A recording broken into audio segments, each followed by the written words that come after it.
So many people just throw their hands up now. Well, we can't solve this. This is unsolvable. And I love, love, love that you've both proven that is wrong. So we have taken children from the street who are once nobody. And some of those children are today, they are coding.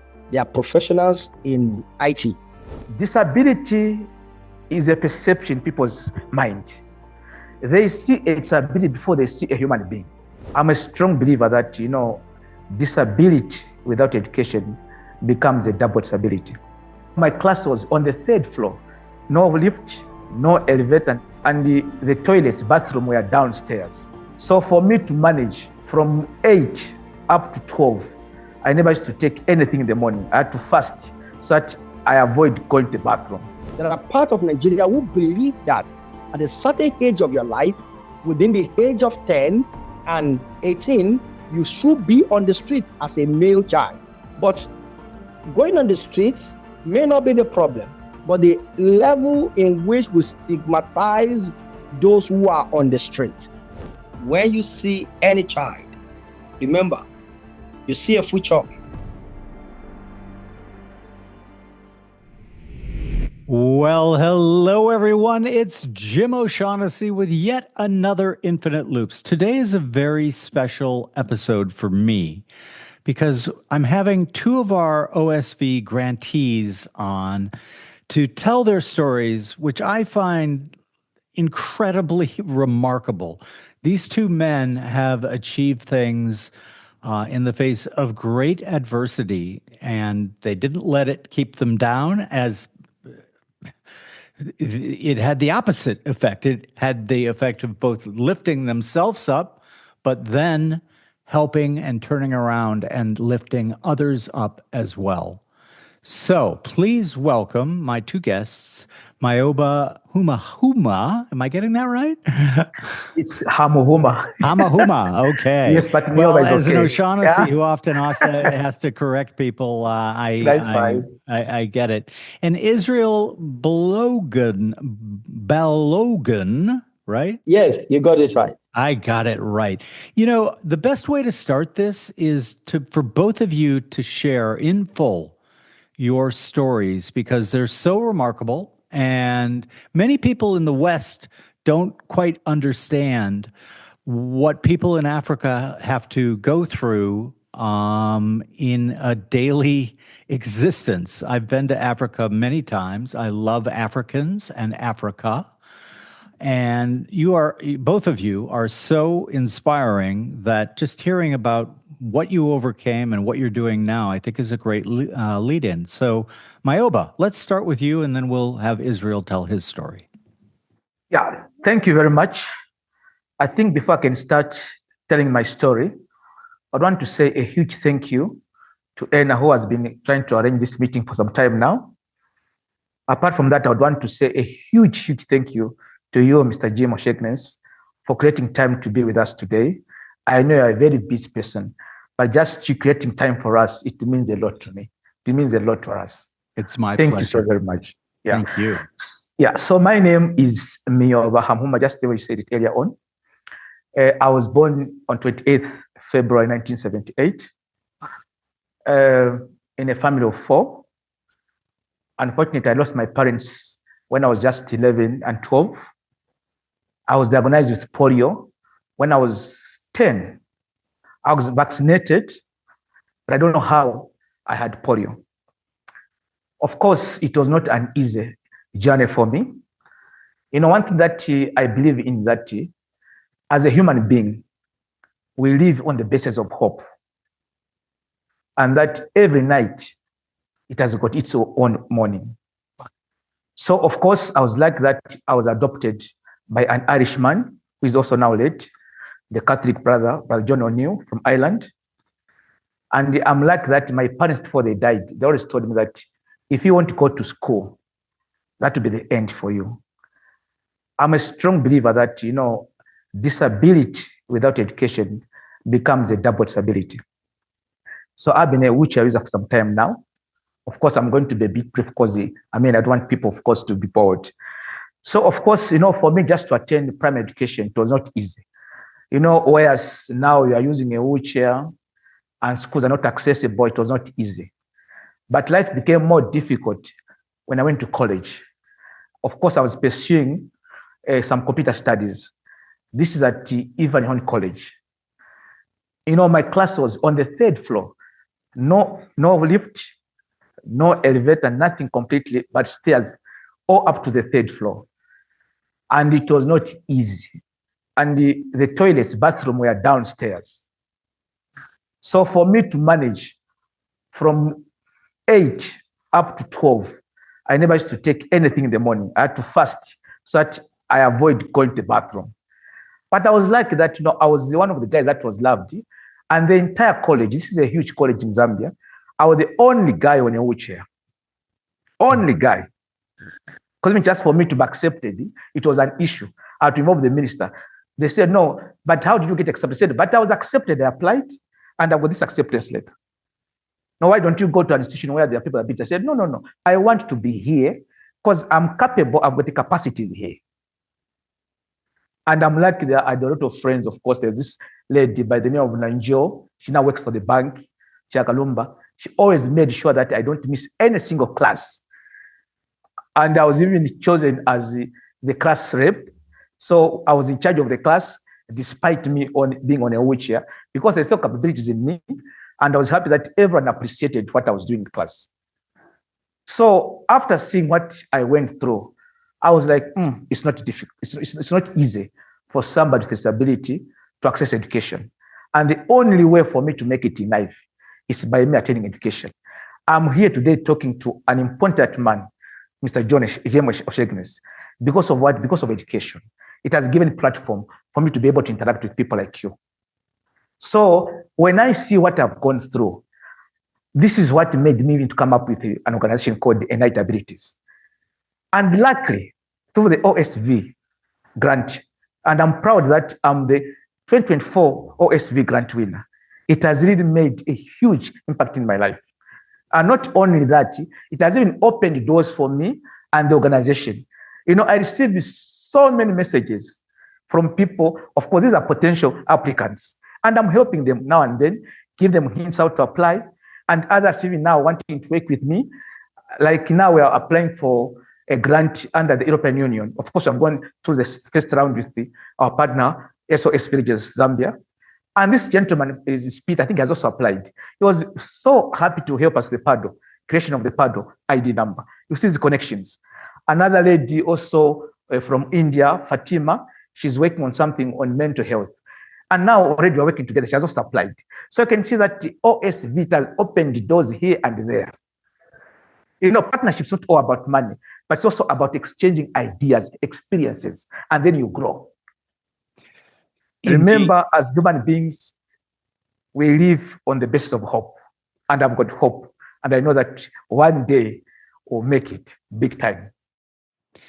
Thank you for the laudatory comments about the OSV grant, but I have to differ with you and say that this is you. This is you as taking the agency that you did. Your story is amazing. The idea that you had to be carried up to the 3rd floor because there was no lift, that you wouldn't eat or drink anything to avoid going to the bathroom, that couldn't have been good for your health. You have achieved amazing things. And, the idea that your life, like you've achieved amazing things in the face of a great deal of adversity. Thanks very much. So we are incredibly impressed by you and your organization.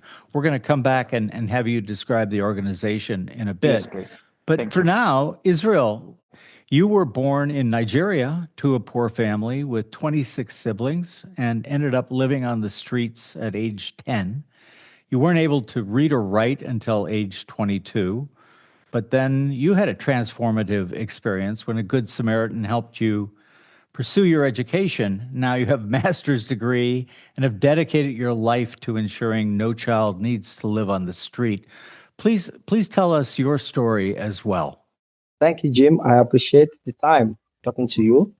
I appreciate the whole team of OSV for the opportunity given to me and our organizations to be part of this program. My name is Israel. I am born in Nigeria to a family of 4 wives to my father and 26 siblings.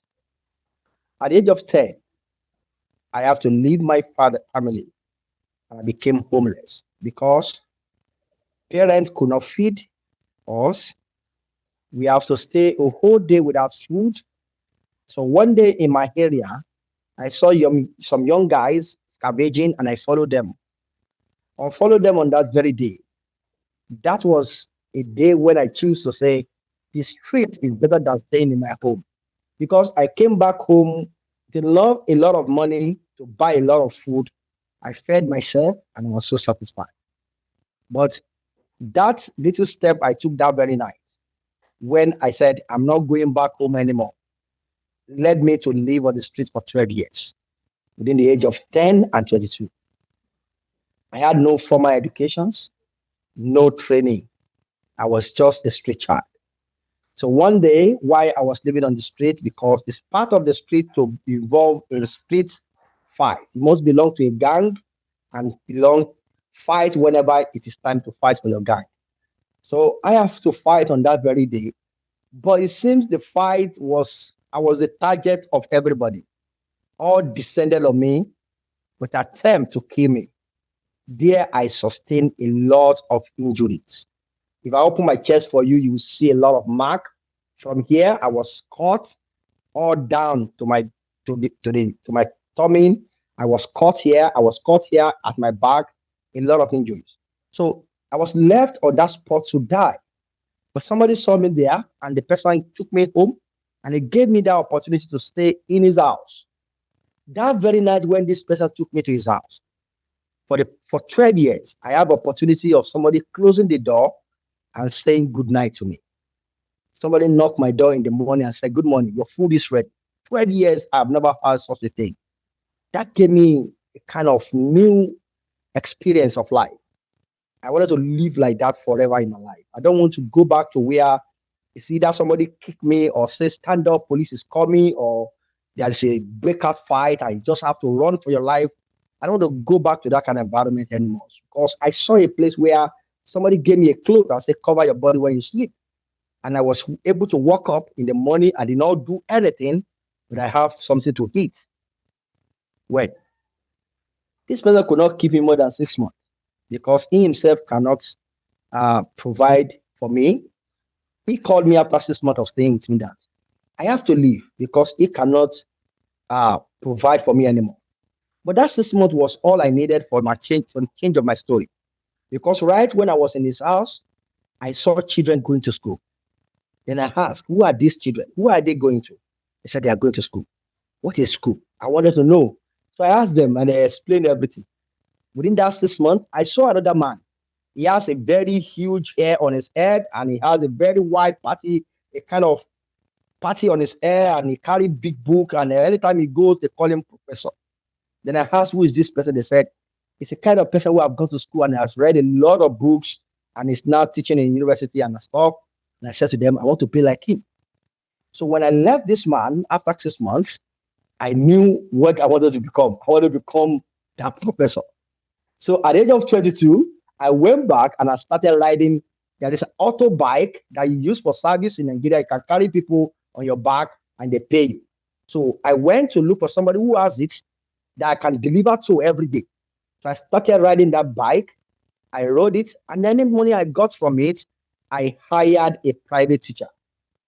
This woman started teaching me alphabet, A, B, C, D. She taught me on how to 1 + 1 is 2.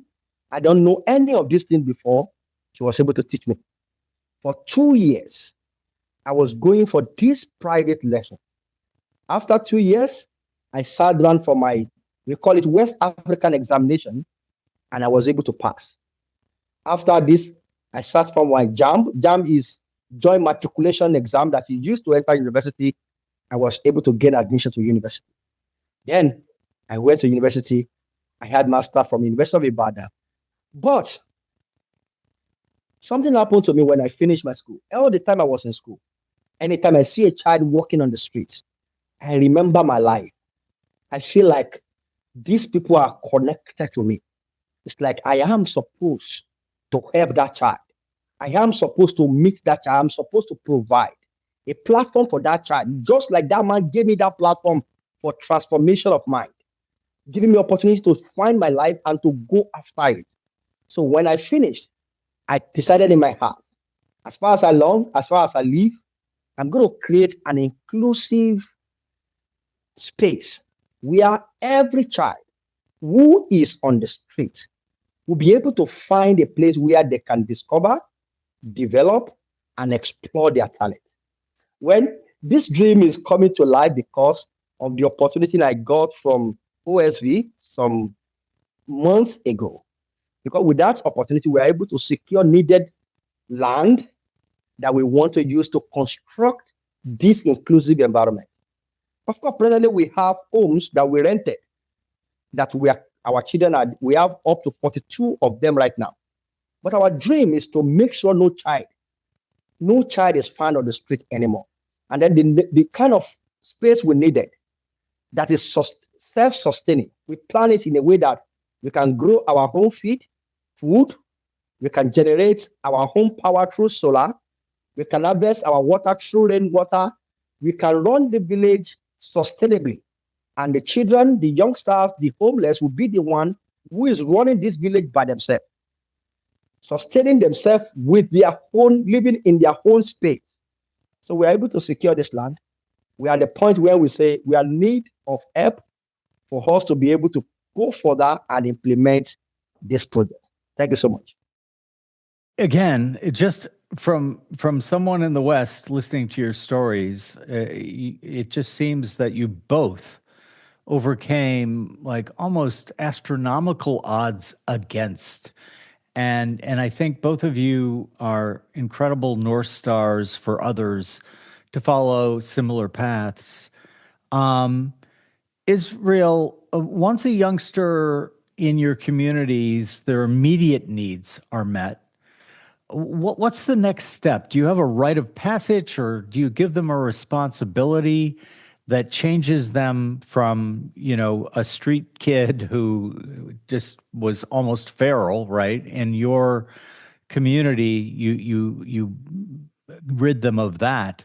But how do you know when they've moved on to be agents of their own destiny? So, Jim, let me say that we focus more on the value that the street gives to you rather than the negativity that comes with the street.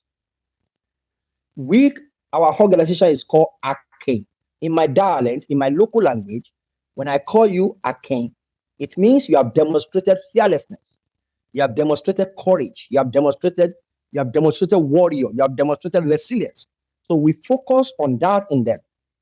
And that is exactly what drives our program. So when we take you, we know you are on the street and you are addicted to several things. Drug is part of it, violent behavior, stealing, and all stuff. So within 4-6 months, we deal with those behaviors. And we also make sure literacy and basic mathematics, we take it through it, because the moment you are able to read and write and you can solve little mathematics, then you can make a choice. That's the second thing we focus on within that 6 months. The third thing is that we take it through self-discovery. So within that 6 months, you go through a program we call storytelling, sport, and all stuff. So during that time, youngsters are able to discover themselves. And they're able to say, this is who I want to become. And after that 6 months, then it's another second phase, where you kickstart your life by finding what you want to become. Either you want to go back to school, or you want to learn a vocations, or whatever you want to do that will push you further. That 6 months will give you a platform where you discover it. And also, you are allowed to make mistakes. You are allowed to say, I said I want to become, but now I discover that is not what I want to be. I want to change it, because I wanted to become a professor, but now I don't want to be a professor anymore. Now I want to stand and create inclusive environment for children who are homeless. So you have the chance to say, I wanted to be like this, but I discovered this is not what I want to be anymore. What we say is, in as much as you are ready to take responsibility for your life, and you are firm and sure about it, we will give you the inclusive environment. We have a philosophy. We are not changing you, but we are catalysts in the process of your own change. That's what we do, sir. Amazing. Miyobi, for you, dignity has sort of Yes, been your North Star. If you were helping policymakers, what metrics would you suggest that they measure to ensure this for kids with disabilities in mainstream classrooms? Yeah, thanks very much. I think before I could maybe talk about the policymakers and also the duty bearers, I want to mention that you see through the OSV grant that we received last year, I am happy to report to the listeners that are watching us here that through the grant, we are able, firstly, to identify children with abilities that are hidden in these homes. Not only that, we have these children assessed by the medical personnel, but not only being assessed, we also work with the government agents that's in charge of the disability affairs in Zambia. It's called the Zambia Agents for Persons with Abilities. And I'm happy to mention here that we are the first non-profit organization to support such an activity, and now other organizations are following suit now. So whereas these children were identified, of course, you sensitize them on their rights. After being sensitized, of course, they're registered and now being issued with disability cards. And this disability card is a passport in Zambia for any child or anybody with disability to access social services. And last year we had serious hunger in Zambia due to drought. Climate change is real. So a number of children now were able to access some food packs, social cash transfer, even now being attended to in hospitals using the same card. Now, you have asked me a very pertinent question. Of course, also provided them with some assistive devices, whereas other children, like this other girl that I met, when I look at myself, I'm somebody with disability, but when I saw that lady, that village, I felt very bad. This is a girl that was rolling like a snake for 27 years. But now OSV comes on board and the child is happy now. The child is now able to go to church. The child is now able to go to the ground to watch football and other activities, participating in community activities. Such kind of things, they bring a smile on my face. Now, you have asked me a question. How could we engage policymakers for them to buy in and ensure that children with abilities, they're also given a platform or a space in these classrooms? Firstly, I think, when you're talking about disability, it's all about perception. People always take people with abilities or children with abilities that these are non-performers. So whereas everyone plays a blind eye when it comes to inclusive policies. So the best advice that I would give, of course, to policymakers, firstly, they should know that disability can come to anyone. There's no cut-off point for one to become disabled.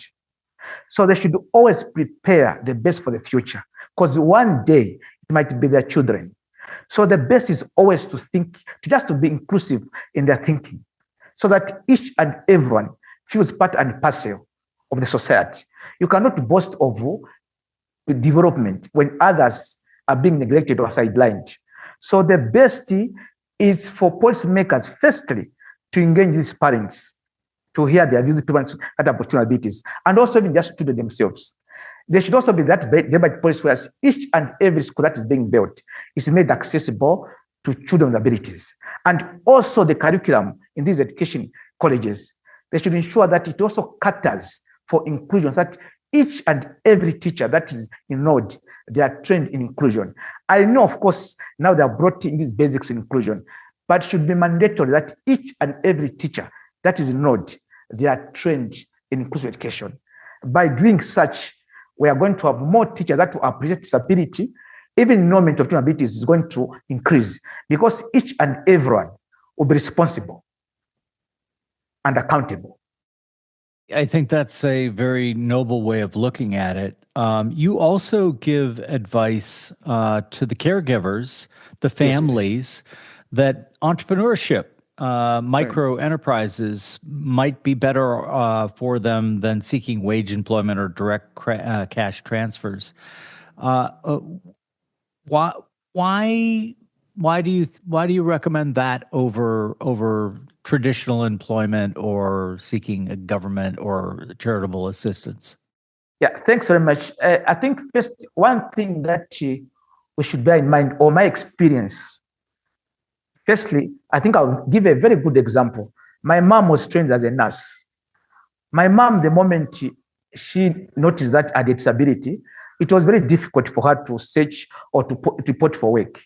You know, when you have got a child with a disability, especially here in Africa, it is taken as a burden.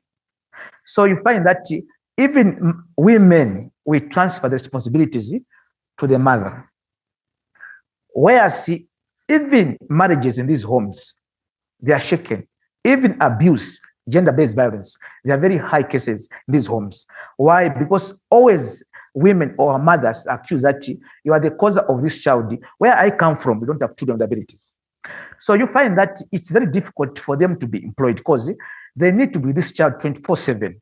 So the best way is by them having an enterprise where they can be managing their merchandise, their businesses, and the child is also just next to them. And you have seen that in this way, it's the best. And not only that, you find that you're also going to secure the life of this child with its ability. Because once the mother is empowered, then the child will also be automatically empowered, but even the entire family.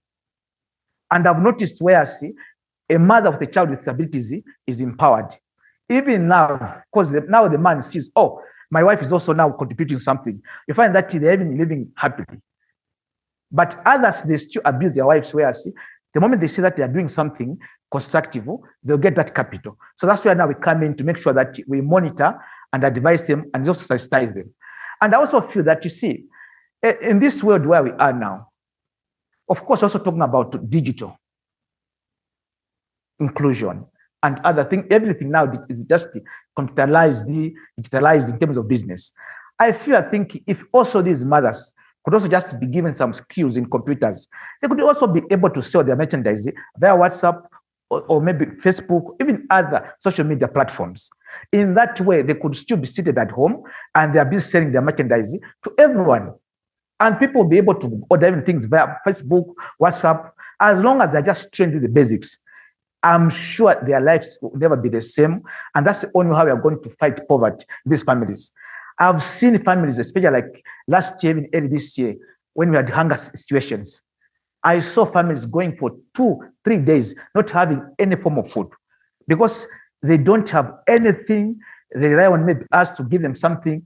But if they are doing something in that way, they'll be able to sustain themselves. Even just gardening, it makes a difference. So I feel by empowering these mothers, we even sustain the life of that child with a disability and even strengthen the families in that way. And I think it also gives them a real sense of agency and control over their own future that they might not have if they're getting assistance or trying to juggle the commitments they at home, right? With a traditional job. What single narrative about disability in Zambia needs to be rewritten, and how are you contributing to that? Yeah, I think firstly, you see, just how I said it. First, disability is a perception in people's mind. They see a disability before they see a human being. Okay? So I always tell my colleagues with disabilities that, you see, firstly, you are not here to prove anything to anybody that you are capable. No. All that you need is to fight for your space, platform, then showcase your abilities. There's no limitation for one to create wealth. No, or disability is not a limitation to wealth creation. But all that you need is the brains. Each and every one of us has got a talent. Identify your talent, utilize it. It's high time people with abilities also own their own destiny. But of course, the government is supposed to create an enable environment where each and everyone feels that I belong here, by ensuring that opportunities are availed. We don't want free things, no, but we just want the platform and those opportunities that are being availed to other people. That is a very forceful argument because it also suggests that you're saying, look, just give us the platform and then let us prove ourselves. Absolutely. Which is an amazing way to look at it. Israel, the stereotype of Nigerian street kids is often that they're dangerous and hopeless. What vivid kind of counter stereotype story are you telling that we can intentionally amplify here on the podcast that hopefully will be listened to and inspire other people? Well, I want to say that most time when you see a child on the street, the first thing that comes to your mind is that is a thief. Mm. The first thing that comes to your mind is that is the criminal we are looking for. Most of the time, somebody said, those children are cursed. Those children, they are not to be associated with because they are dangerous. They can harm you. They can do all manners. So we said stigmatization is the grassroots of homelessness, is the root problem of homelessness. Because in most cases, in actual sense, what many factors, many reasons why children or youngsters ended up on the street may not be eradicated. For example, poverty, death of parents, terrorism, even religion beliefs in Nigeria. There are part of Nigeria who believe that at a certain age of your life, within the age of 10 and 18, you should be on the street as a male child. So there's a culture which they call it alumanjiri. That is, they will take their male child and leave that child with one plate in his hand and allow the child to go there and learn Islamic way and stuff. So there are many factors that will not make a child, that will not make it possible for anyone to say children will not go on the street anymore. But going on the street may not be the problem, but the level in which we stigmatize those who are on the street. Just making me, because I am dirty, I have not taken a bath for some days, I am scavenging your waste and stuff, does not make me the criminal you are looking for. So we have taken children from the street who are once nobody. And some of those children are today, they are coding. They are professionals in IT. Some of them are professionals, makeup artists. Some of them are professional hair making. Some of them have finished their secondary school and they came out the fly color. In fact, two of them came home today with their last term result, and it was BA grade they got from this class. This is supposed to be children you say, oh, these are costs, these are thieves, these are the dangerous ones. But giving them that platform, opportunity, a space where they can define themselves and they can take sole responsibility for their own life. They have been able to prove everyone wrong and to say to those people, I am not the criminal you are looking for. I am human. I am just homeless. Amazing. And must be also inspiring to other people to see that transformation. And in your planned sustainable villages, your goal is that you're going to reach food and energy self-sufficiency in 3 years. What contingency plans do you have, or what obstacles do you see that would prevent that from happening? And then what would your next step be? Well, obstacle could be, in fact, we are already facing obstacle because in our at the land, because no construction going on yet, because we are still hoping to have some opportunity coming. So we decided to say, look, this land is open, let's cultivate it, let's plant. And then one major obstacle we are facing is we are into agriculture, farming, crops. There are other people who are rearing cows. And then instead of you to keep your cow and feed your cow in your own space, they bring their cow to our own land to graze. And presently, this is a problem we are facing right now. So we have took all necessary steps to stop them from coming to our land, to stop from eating our crops. It's not eating. So what do we do? Then we call them. We say, okay, look, we know that you want to graze your cow, and you feel that passing through our land is the way, because they are begging to say, look, we are not eating your crops. We just want to pass through your land and go to where we want to go and graze our own cow. And if you don't pass your land, there's no way our cow can pass. Meanwhile, when they pass through the land, the cow are eating our own crops. So we say, let's settle this thing amicably. What we do is we will create a path at the back of the land.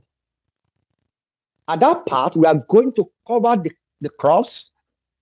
So you make sure that your cow does not eat the barricades. Lead them away, take them to where you are going, eat, let them eat, and bring them back. And that works like magic. So we realize if we allow the community to understand what we are doing, and we give them opportunity for all of us to reason together and come to the conclusion. Do you know what the cowman did? The next day, he came to us with milk, with cow milk. I said, look, I'm giving this to the children to drink, because we are able to solve our problem together. I said, look, pass the back. You will not be able to destroy our own crops. You will go and graze your cow, and you will come back. And that's what we do. So we see a lot of obstacles coming from community, insufficiency in funding and stuff. But what we try to do is also that we have a plan. The plan is to build this village and to build it by the people who are going to own it. What do I mean? One, we are trying to start a movement through this village. There are many people who have been displaced because of Boko Haram issues, which is terrorism group in Nigeria. They are scattered around Nigeria, living on the street. So we plan that, look, the construction of this village will be carried out by the homeless. So we are going to use this village as a training platform for sustainable constructions. In other words, materials that are eco-friendly are going to be used.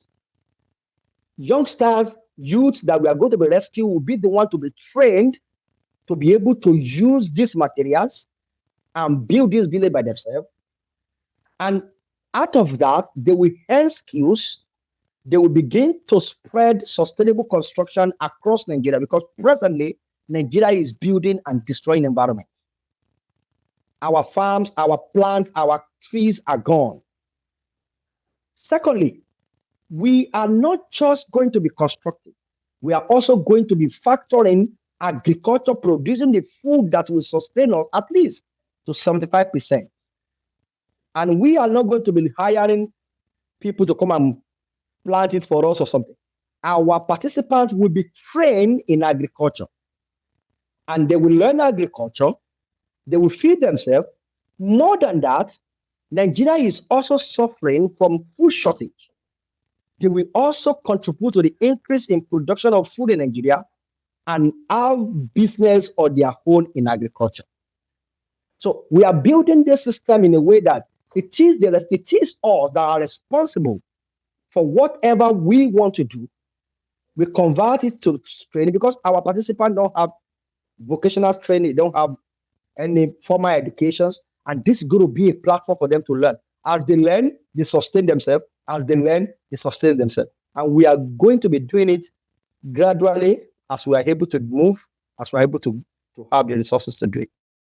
And then I can imagine that you could have an alumni flywheel where people who've been there, learned how to do it, etc., that can then go out and do it again. Yeah. Thank you. And I think that that's brilliant. And how do you envision, let's say your first 100 successful graduates who move on to do it elsewhere, how do you make that a kind of a self-reinforcing network? Okay, so Jim, we're also having a program where we say homeless building the homes, homeless building the nations, homeless constructing the site. We have different programs, and our program is like, look, guys, whatever we do here, when you leave this place, there are thousands of children, youngsters, youth who need you. When you step out of this place, you must also reach out. We are not saying you should go for homeless. You may not be homeless, may not be your passion. It may be something else. But we are very concerned about you living here and be interested in solving human problems in any capacity you can, and transferring that skill to other people. One major problem Nigeria is also facing right now is lack of artisans. Many Nigerian youth does not want to learn vocations anymore. You will be scrambling to find somebody who can do your woodwork, your plumbing, your painting. And so we say, look, you have the opportunity. And this is going to become an ambassador of this movement. We call it a movement because it is a platform also we want to use to rewrite the story of homeless people, to eradicate stigmatizations. We are on a project right now where we say we are planting 5,000 trees. And when you plant a tree, you name that tree according to what you wish to name it. And you will not just plant it, you will monitor the tree for 1 year. So some of them say, I want to, whatever number you want to plant, you plant it. And when you plant it, name it after yourself. Give it your name. Let people know you are the one. And we are not planting it on our land. We are planting it on other people's land and telling them, we will plant this tree, we will monitor it for 1 year. Our agreement with you is that when you cut it in the future, you must plant 5 in place of 1. And we all agree, and then that makes it. So it's a movement for us, and the homeless keep on spreading. And this village we are trying to build will be having 200 graduates every year. Amazing. Miyoba, yes, please. The Enlighten Abilities organization is really closely tied to your personal story, as it should be, I think. How are you trying to build in founder redundancy into the organization so that it outlives you? That's a fantastic question. Yeah, firstly, of course, before I came up with this organization, of course, I told myself that this vision that I have today, it should live longer than Miyoba. Of course, I'm the initiator of this idea, but this organization is for the people. And the reason why there's a board in place, and even whatever we do, everyone else is also involved. And of course, I think also in my last report that I'd written to the OSV team, I think I indicated that to sustain the organization and also for it to live for many, many years, even when after I'm gone. First, of course, we're thinking of also coming up with a multi-purpose facility center. What are we going to be doing that side? Firstly, for me, I'm always concerned about education. Education is key in everything. So definitely, of course, at that place that we've got, of course, we had a balance, and luckily OSV came on board, and now I've got a big piece of land just here in Chipata, and very well located. And we are saying we should come up with this facility where, firstly, 1, we are going to have our own offices so that we can stop renting these offices. 2, we should be able to be training these mothers of children abilities in agriculture and also rearing chickens, goats. And whereas we should also make this very center as an early childhood development center, whereas children that are young, the performance of children is very bad. Why? Because of the background. So we are saying we could work with the government. That's why each and every program, if you even looked at what I did in the last grant, I was working with the government. Why? Because I want the government to buy into what we are doing. And whatever is happening nowadays, even be it in Osaka, the city, or just in the province, the government is always engaging us, seeking for advice.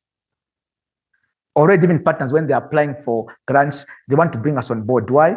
Because they see the potential in us, and that's the only how you're going to sustain, and these organizations want to live beyond Miyoba.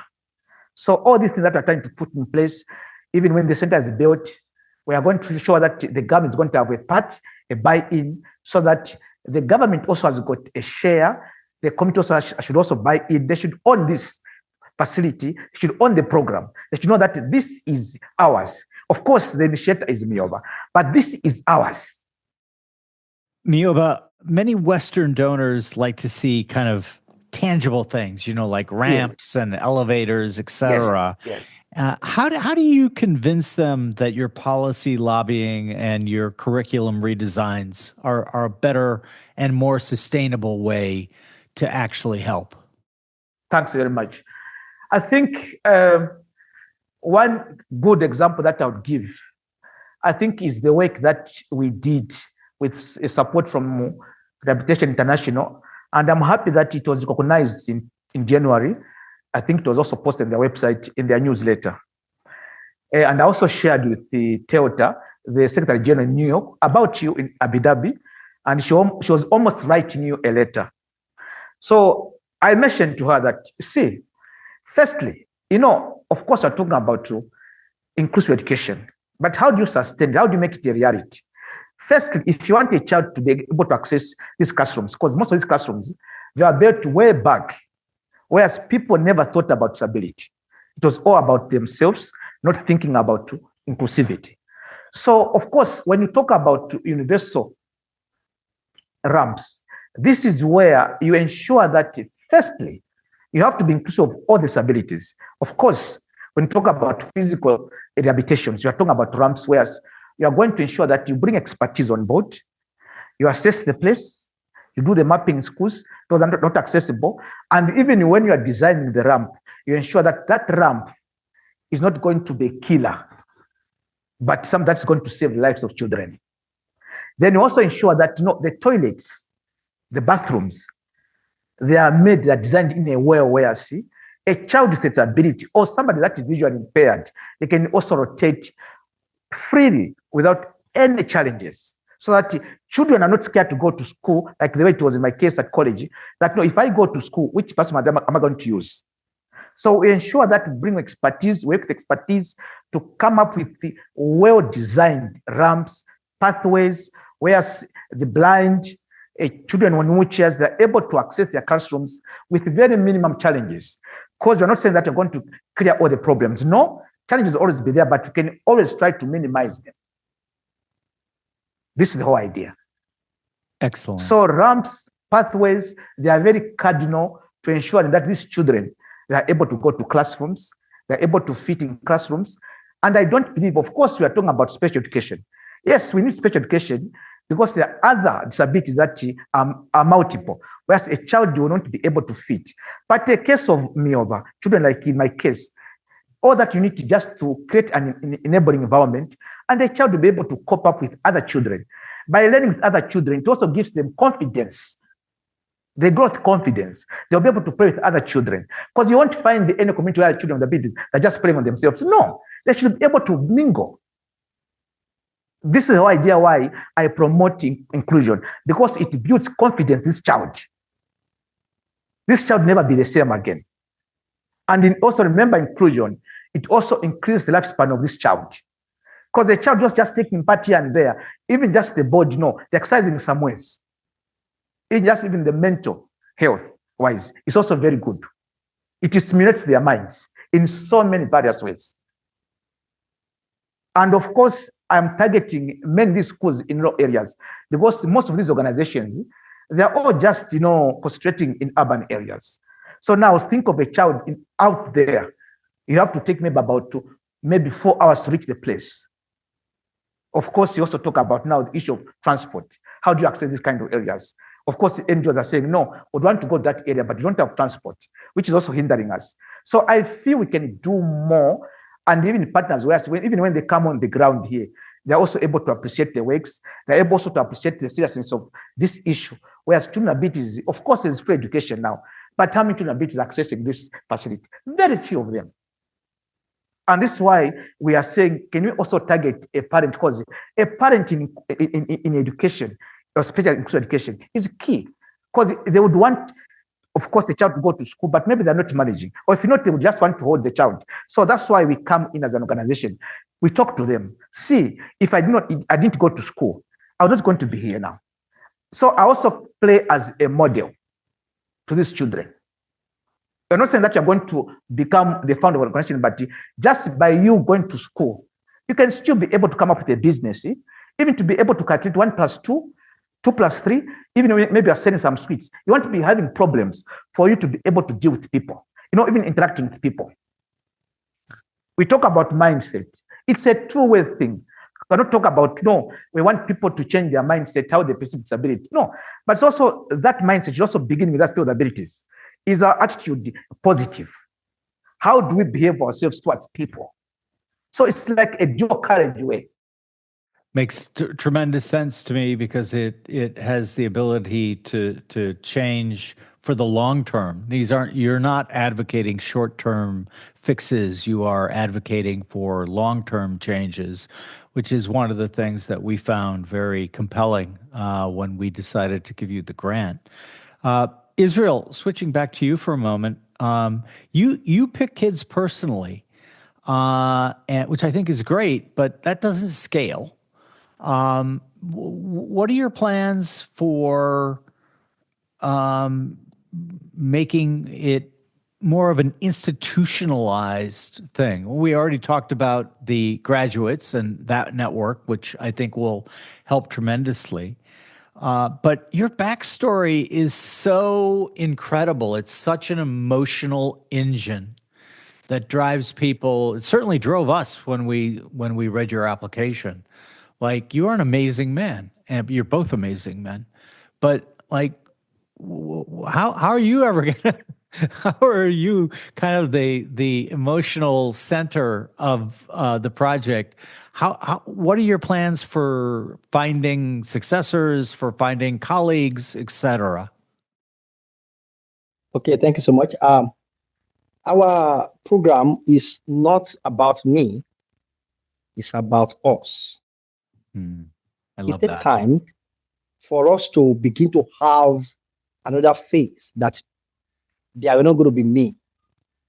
Because in this, our first part, we limited our targets to youngsters within the age of 12 and 21. Purposely because I understand the wideness of the street. If a young guy, a young boy, a youth takes, a young child is around 22, 23, 24, 25, it will require a lot of military approach to get them. And we don't have policy of lock you up, policy of keep it somewhere. No. As a matter of fact, when we bring it from the streets, our center does not have a gate. Our fence is as low as to your chest. I will tell you this: you are not in prison. You have the right to go anytime you wish to go. Just do us a favor. Tell us you want to go, so that we'll be able to sponsor you, give you a transport fare, and a token for you to buy a drink and a snacks when you are going. That kind of communication makes them to stay. Most of the time when we rescue 20, maybe 3 will go back. But in another approach from other people, they will bring them in, they will lock the gate and not stop, and then the children want to prove to them, you cannot keep me here, all of them will leave. So what am I saying? It take time, because we have already some successful under-processed young stars who are already responsible. As one of our, they rotate to be a manager of their center every week. When they are first rescued, I do hire manager to look over them. But now, there is no manager anymore. They rotate their managerial system. So I am the manager of this center for this week. You will be giving all the allowances. You will dictate everything that happened in the home. You will manage the home. So, but we are just waiting for them to cross that line where they can say, they can have the necessary skills. So what this organization is not about me, it's about us. And that is why many of them, when they come out, this, you will begin to see them talking about us, sharing their whole story, saying their whole story. Either you see me or you do not see me, all it matters is you have seen us, and our story is the same. And mostly, we are strictly working with children who are homeless. So we also identified that some of them were already showing interest in this kind of work. At least 3 of them also are interested in working as some of us, one of us who are already employed, working with us in our office. So it's a time, very soon you will begin to see them. They become the face of everything we do. I love that. It's not me, it's we. That's a great way to approach it because I'm sure that there are stories very similar to your own. And the more that people are able to tell them and take ownership within the community, the more it's going to be sustained. Another thing that you do is you provide some technology for the kids. And mobile phones are great to connect kids to help, but they can also be used for maybe not such great purposes. How do you safeguard against that? Okay, so we're also conscious of the fact that these youngsters, they live in the community, they live in society, they live in a world where technology is everywhere. Either we give it to them or we don't give it to them, then we have it. What they do with it, we may not be able to control it. They also leave home, they went to school. They have friends who are holding phones. They have friends who have laptops, and they are going to be exposed to it. So what we do is that, okay, we are going to make available, some of you, we have what you call Akenuk. Akenuk is like a place where you can say, I want to learn this, particularly those who are going to school. Those who say, I want to go back to school. We make that nook for them. When you come back from school, you can say, I want to learn how to repair wristwatch. All right, there are laptops available. Go on internet, search for videos, listen to them. We have tools. Take the tools, look for a spoiled wristwatch, start practicing it, start fixing it. So it's a kind of a corner, a kind of nook, a hub, where you don't have teachers, there are no teachers, there are no instructors. It's a peer learning center. So if I want to learn how to make cake, I can watch videos on laptops and I can use them to skill myself. That is the purpose of our materials, phone, laptop. That is the purpose and the reason why we have STEM. But we are not also ignorant of the fact that it can be used, they can convert it to something else and use it for something else. That is where we also work on their values. We have daily reflections. In our daily reflection, what we do is that we let the children come up with a topic that interests them. Anything at all. You can talk about gun, you can talk about sex, you can talk about war, you can talk about anything. Come up with any topic you feel you want to talk about. We will let you guys talk about it. We will just sit down and listen to you. And that gave us opportunity to know what interests them, what they may be doing that we are not aware of. And with that, we'll be able to say, look, this is our own perspective to this. Not necessarily that we are right, but look at it from our own angle. And that also gives them opportunity to know what is supposed to be used, what they can do with their time, on system, on laptops, what they should not do with it. That is how we handle it. Israel, what is the most uncomfortable truth that your closest advisors keep pressing you on that you haven't solved yet, but that you know you're going to have to confront to reach the next scale of impact? Jim, please, can you come again with that question, please? Or simplify it for me more. Sure. What is something that has been persistently popping up as a problem for you and your advisors, and that you know that you've got to solve if you want to move up to the next level of impact?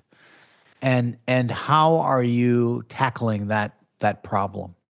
Yeah, I think the major one is thinking you have achieved a success on the child, just to find out that the child still loves to go back to the street. We have two of them, and it's really, really broke my heart, because these are one of the first set of our participants who we have worked with. They have been with us. They've been so amazing. Suddenly they just said, look, I'm going back.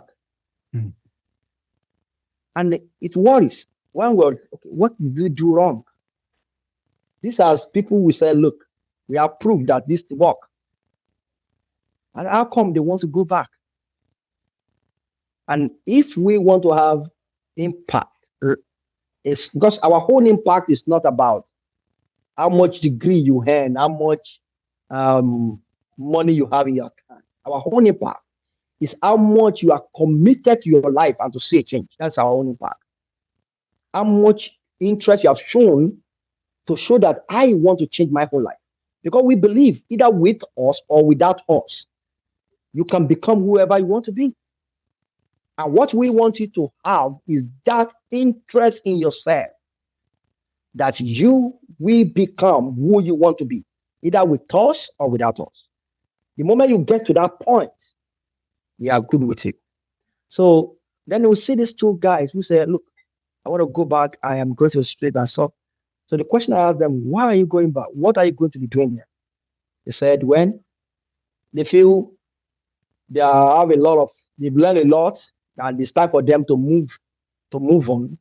Okay, if you want to move on, it's a good thing. But where are you moving on to? Because we know you don't have a place to go. You don't have a home. There's no parents. We cannot even trace your family. Where are you moving on to? Say they are going back to where we picked them. You want to go back and live there? Okay, it's fine. But what are you going to be doing there? You just finished your college exam. You are prepared to go to university. You are learning a skill you have not finished, but we see an improvement in you. In a few times, you will be ready. You can get tools and start your own business. It's just instead they want to go. So it gave me concern that at that point, they can still choose to go back. Then I said to myself, if we are going to continue to have impact, we must cross these hurdles. We are not concerned about you going back. It's not a problem. If you have a plan for yourself, and that plan is so genuine enough that we see that it is a show of commitment to your life that is taking you back. Because when I left the man who kept me in the house, I went back to the street. But I didn't go back as it was before. Right. I went back working, raising money to pay a private teacher for me to go for extra lesson at evening to prepare for an exam. And I did that for 2 years, and I went back to university. Never went to primary school, never went to secondary school. I did 2 years, and I was able to go to university. So then we decided to begin to redesign our plan. So what we came up with is every child who come to us, after 6 months of crossing the first stage of 6 months, we want to give them that chance to choose to continue with us or to choose to find their path the way they want it to be. So if whatever you choose, what we are going to do is to make sure that some challenges you may face, we help you to understand it. And that we give you the necessary support that will be able to keep you on the track and also let you know that this door is open anytime. You find it difficult out there, you can come back. And if you choose to stay with us, you show commitment that I'm not yet ready to leave, because I still know that I'm not ready to leave now. You also need to show a commitment. Not because you're afraid of going back or whatever, but a commitment that I want to change my life. That is for us, is what we have decided to do. I think that that is also incredibly brilliant, because people hate being ordered around and told what they must and must not do. And finding the way you're approaching it makes much more sense to me, because it's their commitment, their plan, etc., which is empowering them. And also the idea of choice, right? I just think that that is a very elegant solution to the problem. Miyoba, let's bring you in again. And you've said that a disability in a family can be very difficult and fracture marriages and cause stigma. Is there a traditional Zambian cultural practice that, if you reframed it, could become your ally rather than an obstacle? Yeah, of course. I think if I get you correctly, I think you were talking about the aspect of myth in Africa. Of course, it's all about beliefs. Way back, I think also a good example is myself. The time when I was diagnosed with polio, I remember the elder sister to my father. He was against me being taken to the hospital.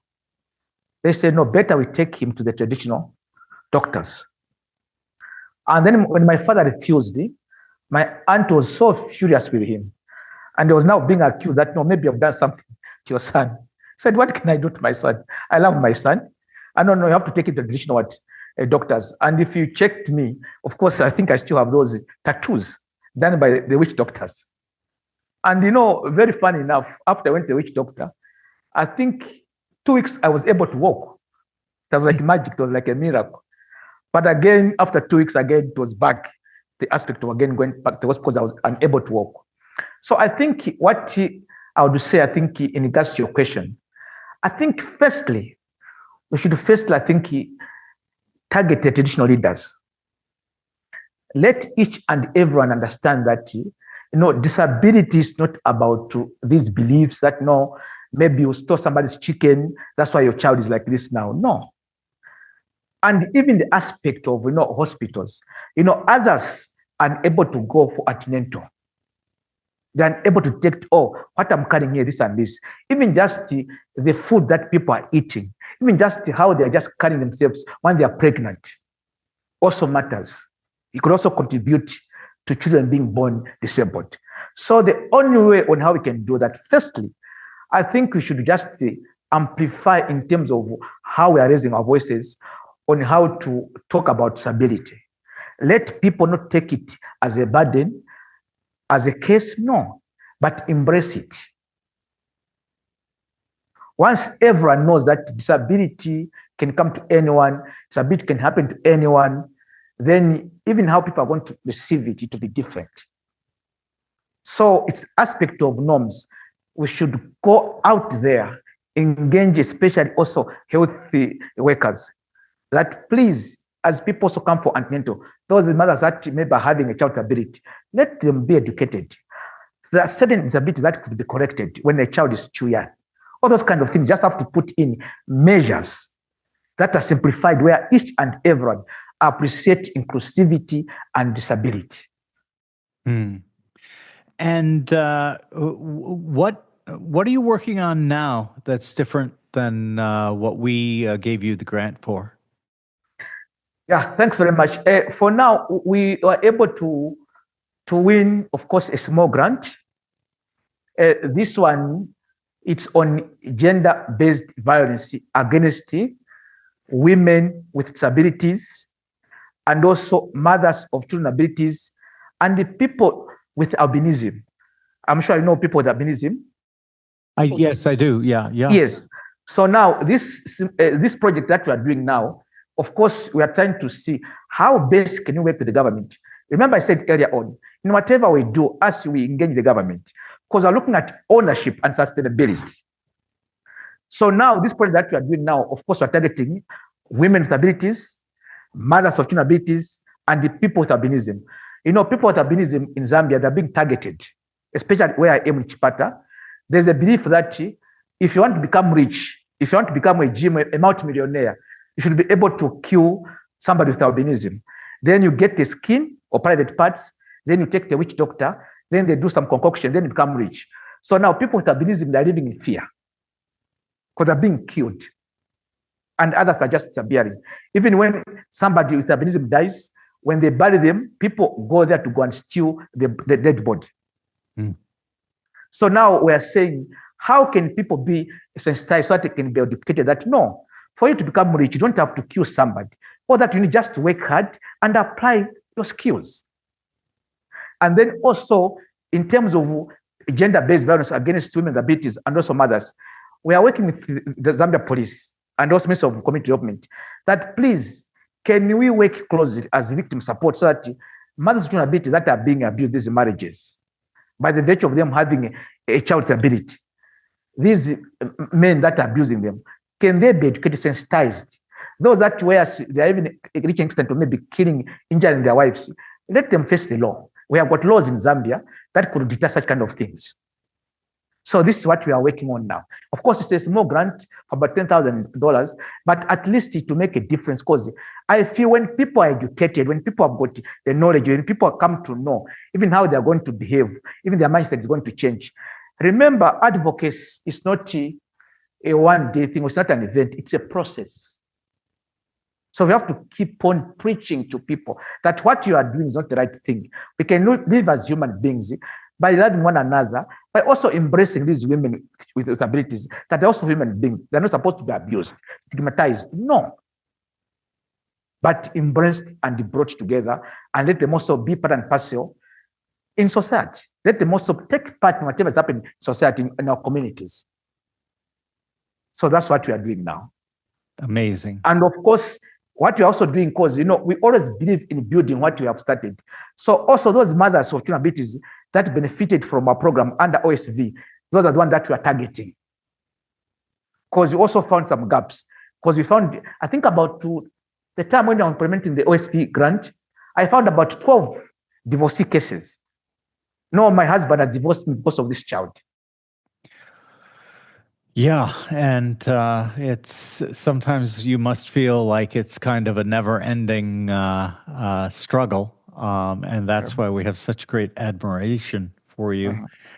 Israel, if you could insert a single clause into federal legislation tomorrow, what practical wording would most rapidly reduce the pipelines of kids entering the street? Alternative space. Alternative space. In 2022, I went to India for a training at an institution that trains social change maker, and that's in that state is called Kerala. So Kerala has one of the biggest number of homeless children before, but when I went there, I wanted to see if that is the story. So I went to the street and I could not find any child on their street. I found some adults, old people who are sleeping there, but no kid. So I went to the social work department of that state. I met with the director and I asked, how did you do it that no child is on the street?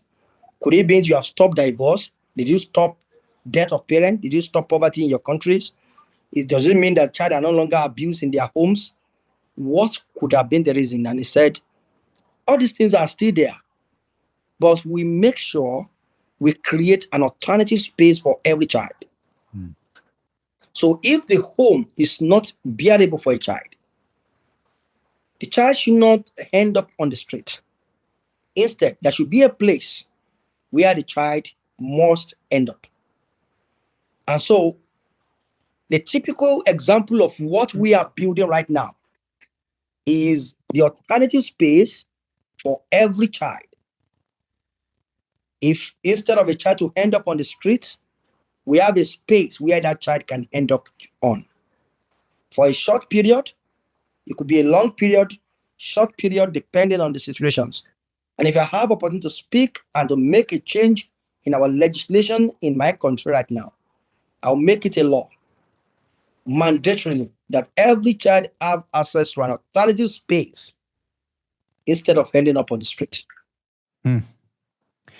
Well, gentlemen, you are both so incredibly inspirational. I am in awe of both of you. What you have accomplished and what you continue to accomplish really is not only inspirational. It's just such a great example of what two people in both of your cases can accomplish and the changes that you can bring about through your own efforts. I applaud both of you. I think that your work is incredibly important, and it's also getting real results, which at the end of the day, right, that's what you want to look at. Are you getting real results or are you not getting real results? And so we are delighted to have you both as grantees. We think you're wonderful examples of what can be done. So many people just throw their hands up now, well, we can't solve this. This is unsolvable. It's just, I guess we just have to learn to live with it. And I love, love, love that you've both proven that is wrong. That is not true in very different things that you're doing, but you're both doing them with the idea that you can inspire personal agency.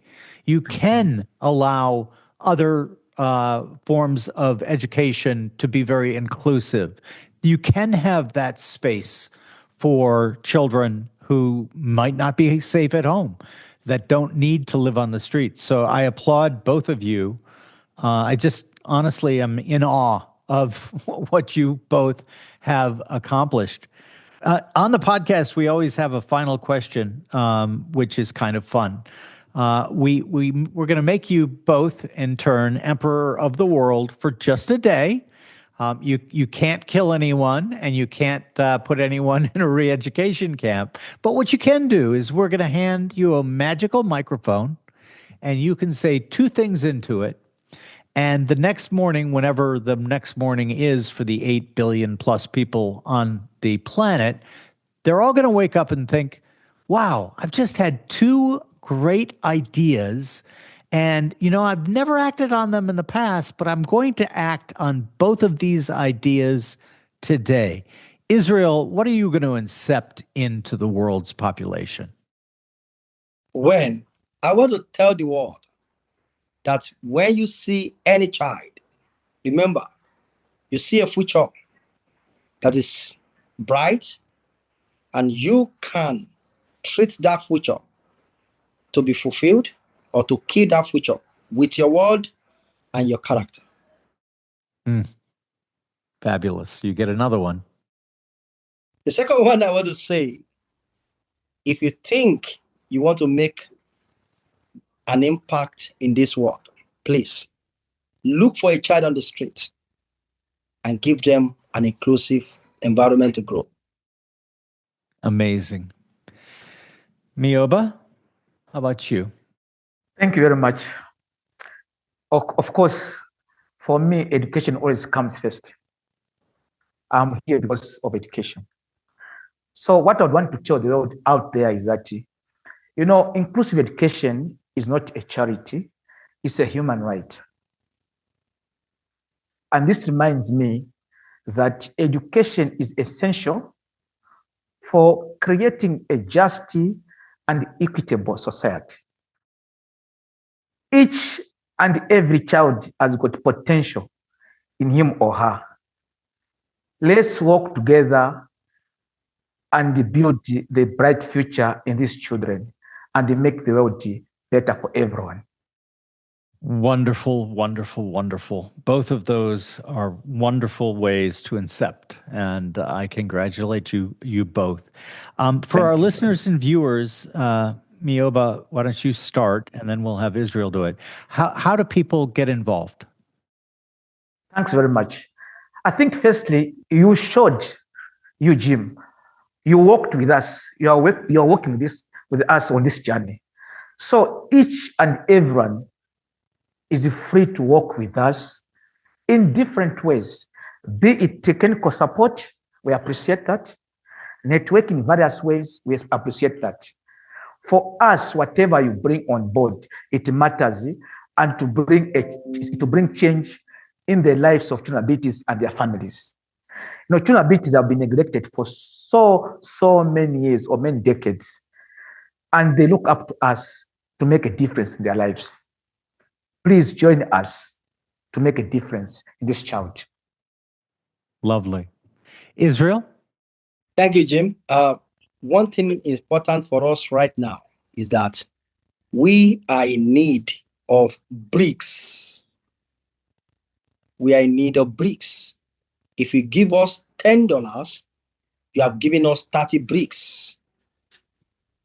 With 30 bricks from you, we can begin to put these houses on ground and have many young homeless children having a space where they can grow, they can develop, and they can explore themselves.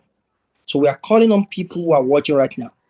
If you say take $10, that is 30 bricks you have given us.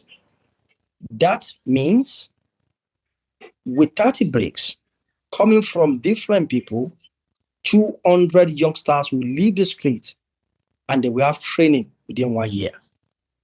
That is what we are majorly in need of right now. Thank you. Amazing. Both of you are so inspiring to me, and what you're doing is changing many, many lives for the better. And it's our mission here at O'Shaughnessy Ventures to amplify people like you, support people like you, because there are so many, and sometimes people just need the example. They don't even think about it. And then when they see the inspirational example of both of you, they're like, you know what? I can do that. $10 for bricks, inclusive schools, education for everyone. I applaud, sincerely applaud what you are both doing. And thank you so much for it and for spending time with me today on the podcast. Thank you so grateful. Much. Thank you so very much. And please keep up with the good work. You have made a huge difference in the lives of many people, not only in Zambia, but worldwide. And we wish you long life, God's blessings. We wish you very, very, very, very well, good health to you and your family and all the OSV team. Thank you so very much. Well, thank you. I wish you the same. Jim, I wish to say this. When we were considered for this fellowship, we were there in need of a space, of a land where we can build, where we can start our project, where we can tell the world this is what we want to do, and we are able to do this. Nobody trusted us, nobody believed in us, but when we tell you that this is what we want to do, you trusted us. Your organization trusted us and gave us that opportunity. Now, we have the land. We have the architectural design. We have all the government approved. It is now easy for us to tell people, this is what we have been able to do. You have helped us to have that seed needed to kickstart and to move on. So for that, we cannot write the history of this inclusive space without talking about OSV. Thank you so much. We really appreciate it. Well, again, I thank you very much, and that's very kind of you. But it's all you. We are just empowering both of you and your amazing work. So thank you for coming on and telling your stories, and best of luck with all of your endeavors. Thank you. Thanks very much. Thank you. Bye. Yeah. Bye.